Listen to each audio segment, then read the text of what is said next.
Basé sur les personnages et l'univers du jeu vidéo Skylanders, qui reprenait le petit dragon Spyro pour lui adjoindre des nouveaux compagnons à la fois virtuels et réels, le jeu sur console de salon intégrant des figurines bien réelles, Cloud Patrol se présente comme un jeu de tir.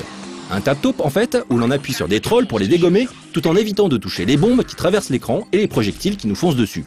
On peut aussi créer des chaînes en glissant rapidement son doigt sur plusieurs cibles pour les relier, afin de dégommer d'un coup d'un seul plusieurs trolls. Ce faisant, on obtiendra des pièces bonus dont la valeur équivaut au nombre de trolls mis en orbite. Le jeu enchaîne les tableaux tout en proposant un paquet d'éléments de décor à shooter, comme des caisses, des tonneaux, des chapeaux, des ballons, des cadeaux ou encore des moutons. À ce principe basique, les développeurs ont eu l'intelligence d'ajouter un système de mini-mission, identique à celui utilisé sur un autre titre très addictif, Jetpack Joyride. Résultat, on ne lâche plus le jeu, d'autant plus qu'il est possible de gagner de l'expérience, de l'argent, mais aussi des gemmes, ces dernières permettant de débloquer plus de 30 Skylanders, ainsi que des objets magiques à activer en cours de partie. Si le joueur gagne des niveaux, les bonus peuvent aussi être upgradés à l'aide de l'argent récolté en cours de partie. Accessible pour moins d'1 euro, Skylanders Cloud Patrol intègre une boutique permettant de dépenser du vrai argent pour acquérir les gemmes et ainsi progresser plus vite dans le jeu. Très bien conçu, ce jeu de tir casual s'intègre habilement à l'univers de Skylanders puisqu'il est possible d'utiliser le code fourni avec chaque figurine pour débloquer le personnage sur son iPhone, son iPod ou son iPad pour lequel Cloud Patrol a été optimisé. On notera simplement un petit défaut agaçant, lorsque l'on appuie en haut à droite de l'écran pour shooter un troll ou un ballon, on affiche sans le vouloir le menu pause. Un détail certes, mais vu la façon dont les parties s'enchaînent, ça devient vite agaçant.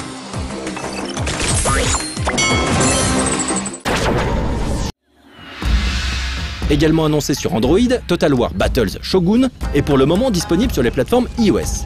Développé par The Creative Assembly, soit le studio responsable de la série sur PC, ce jeu de stratégie en temps réel a néanmoins été simplifié et adapté aux écrans tactiles. On pourra ainsi déplacer ces unités sur des terrains reproduisant l'ambiance du Japon médiéval, placer des bâtiments permettant de créer de nouvelles troupes et les mener au combat. Un système d'expérience permet de débloquer des améliorations pour ces hommes et ces structures. La campagne solo devrait tenir en haleine les joueurs une petite dizaine d'heures, justifiant ainsi le prix du jeu, situé aux environs de 6 € sur iPad comme sur iPhone. Une option 2 joueurs permet d'affronter un ami sur un même appareil, en se contentant simplement de retourner l'écran pour passer la main. Sympathique, mais pas non plus transcendant, Total War Battles Shogun intègre le code de conduite Bushido qui empêche vos unités de faire marche arrière, ce qui s'avère un rien perturbant lors des premières parties et nécessite donc d'anticiper les mouvements de l'ennemi. Sega et The Creative Assembly nous promettent pour l'avenir pas mal d'updates permettant d'accéder à du contenu et autres fonctionnalités inédites.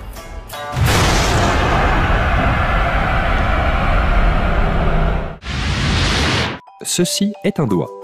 Jusque-là, vous ne saviez pas trop quoi en faire. Mais depuis que vous jouez à Dofus Battles 2, votre doigt mène de grandes batailles. Dofus Battles 2 HD met en scène l'inventeur Steph Taff dans le monde des 12 d'Ankama. Cet inventeur a perdu la mémoire et il va devoir survivre en domestiquant des bêtes sauvages pour ensuite les invoquer en bataille.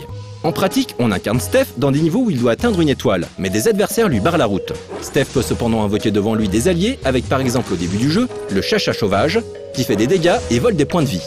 Bien sûr, certaines créatures seront spécialisées dans l'attaque et d'autres dans le soutien. Le joueur pourra utiliser des capacités spéciales sur les cases du terrain de combat, comme des flèches qui donneront l'ordre aux créatures invoquées de changer de direction, ou bien des cœurs qui leur rendront de la vie. Steph dispose d'une réserve de pouvoir lui permettant d'invoquer de l'aide, et cette réserve se remplit à nouveau si ses alliés sont battus. Le jeu se déroule donc à la manière d'un puzzle où il faudra accomplir les bonnes actions pour terrasser les adversaires du niveau et désamorcer les pièges qui s'y trouvent.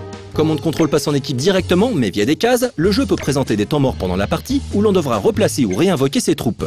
Dofus Battles 2 HD est donc dès le départ pourvu d'un bouton avance rapide.